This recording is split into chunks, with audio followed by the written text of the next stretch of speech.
पता करिए dear students of class 12, पिछले टर्म पर मैं आपको पढ़ा रहा था एन एस्ट्रोलॉजर्स डे नाम की कहानी।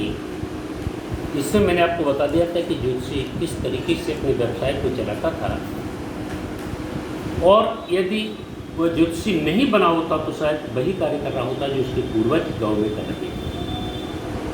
यहाँ से देखें, ही हैड ए वर्किंग एनालिसिस। यहाँ से प्रारंभ करता हूँ चैप्टर को। किताब निकाले बच्चे और देखिए, he had a working analysis of mankind's troubles. He, उस ज्योतिषी के पास had a working analysis, working कार्य करने का, एनालिसिस विश्लेषण, ज्योतिषी के पास कार्य करने का विश्लेषण था ऑफ मैनकाइंड्स, मानव जाति की ट्रबल्स, परेशानी, मानव जाति की परेशानियों से संबंधित कार्य करने का विश्लेषण था उसके पास। वह जान जाता था कि व्यक्ति की किससे संबंधित समस्या है, जैसे कि मैरिज, शादी से संबंधित समस्या है, मनी, धन से संबंधित समस्या है, and the tangles of human ties, and और द टेंगल्स, रिश्ते ऑफ ह्यूमन टाइज। टेंगल्स माने उलझने ऑफ ह्यूमन टाइज, मानवीय रिश्तों के उलझनों से संबंधित समस्या है। Long practice had sharpened his perception. Long practice, लंबे अभ्यास ने हैड शार्पेंड, तेज कर दिया था हिज परसेप्शन, उसके इंद्रियों के ज्ञान। लंबे अभ्यास ने उसके इंद्रियों के ज्ञान को तेज कर दिया था। With in 5 minutes he understood what was wrong. With in 5 minutes, 5 minute के अंदर ही अंडरस्टूड, वह समझ जाता था व्हाट वाज रॉन्ग, कि क्या गलत था। और 5 मिनट के अंदर वह समझ जाता था कि व्यक्ति के साथ क्या गलत है, उसकी समस्या किससे सब। ही चार्ज्ड 3 पाइस पर क्वेश्चन।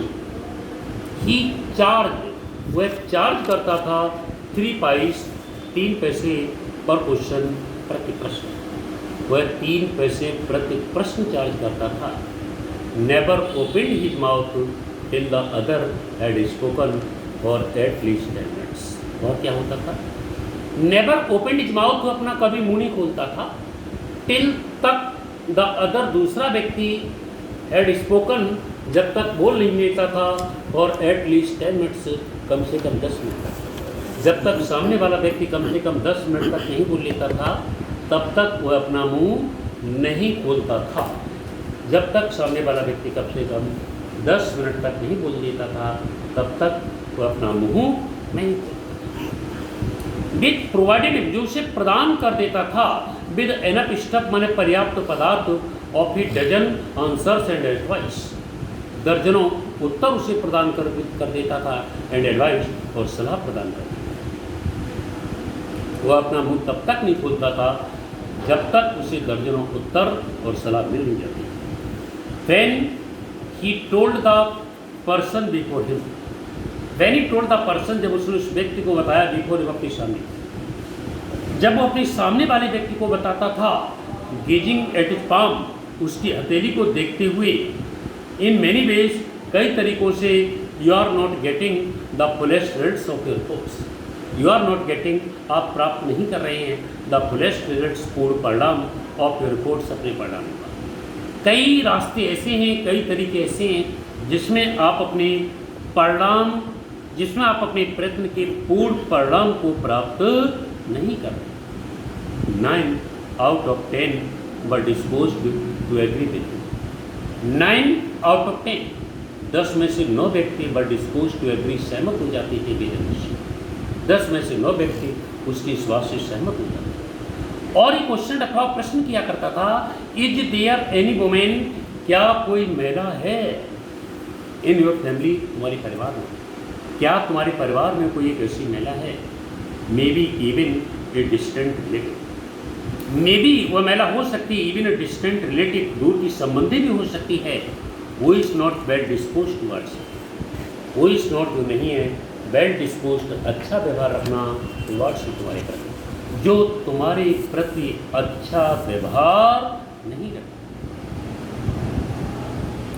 और he gave analysis of character, और अथवा ही गेव, वह दिया करता था, एन एनालिसिस ऑफ कैरेक्टर, चरित्र का एक विश्लेषण दिया करता था। क्या दिया करता था? Most of your troubles are due to your nature. Most of your problems, तुम्हारी अधिकतर परेशानियाँ आर हैं ड्यू टू योर नेचर, तुम्हारी प्रकृति के कारण। वह कहा करता था कि तुम्हारी अधिकतर परेशानियाँ तुम्हारी प्रकृति के कारण हैं। हाउ कैन यू बी, और तुम अपनी प्रकृति को कैसे बदल सकते हो? अदरवाइज अन्यथा मिस सैटर्न शनि वेयर ही, यहाँ पर शनि है, क्योंकि यहाँ पर शनि बैठा हुआ है, इसलिए तुम अपनी प्रकृति को नहीं बदल सकते। You have an impetus nature, you have, तुम्हारे पास एन इम्पेटस नेचर, एक चंचल प्रकृति, तुम्हारी प्रकृति बहुत ही चंचल है। And A rough exterior, rough, और आप बहुत ही भद्दे दिखाई देते हैं। एक्सटीरियर, बाहर से देखने पर आप बहुत ही भद्दे दिखाई देते हैं और तुम्हारी प्रकृति चंचल। This endeared him to their hearts immediately, this ये बात इंडेयर्ड हिम, उसके लिए जीत देती थी, टू देयर हार्ट्स, लोगों के हृदय को इमीडिएटली सीधी, ये बात सीध ही लोगों के हृदयों को जीत लेती थी। फॉर, क्योंकि even the mildest of us, हम में से सबसे कोमल व्यक्ति ही लफ्स पसंद करते हैं, टू थिंक, सोचना, that he has a forbidden exterior, that he has को रखता है फॉरबिडन एक्सटीरियर, बाहर से देखने में बहुत ही खराब लगता है, क्योंकि हमें से अधिकतर व्यक्ति यही सोचते हैं कि बाहर से देखने में वो व्यक्ति अच्छा नहीं लगता है। ठीक है बच्चों, इस ग्राफ को रिपीट करते रहिए, पढ़ते रहिए और अपने स्वास्थ्य का ध्यान रखिए। नेक्स्ट वीडियो में अगले ग्राफ के साथ फिर मुलाकात होती है। Thank you.